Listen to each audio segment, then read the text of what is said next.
కొంతమంది తొందరపడి మాటలు జారటం వల్లనో అసూయపడుతూ ఇతరులపైన అక్కసును వెళ్ళబుచ్చాలనేటువంటి ఉద్దేశంతోనో తాము సాధించలేనిది ఇతరులు సాధించారనేటువంటి కసితో తొందరపడి ఏదో తప్పుడు మాటను మాట్లాడటం కానీ తప్పు చేసి కూడా తమదే గెలుపని తమదే సరైంది అని చెప్పి నిజానికి ఆ వాదనలో న్యాయం లేదని వాళ్ళకి తెలియొచ్చు, తెలియలేనంత మూర్ఖత్వంలో కూడా ఉండి ఉండవచ్చు. వారిది తప్పైనప్పటికీ కూడా ఒప్పుకోలేనంతటి అహం వాళ్ళని కప్పి ఉంచవచ్చు.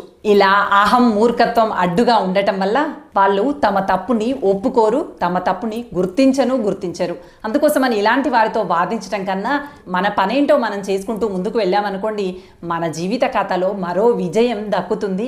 మరో అడుగు ముందడుగు వేస్తూ కొత్త కొత్త అంశాలని నేర్చుకుంటూ ఉంటాం.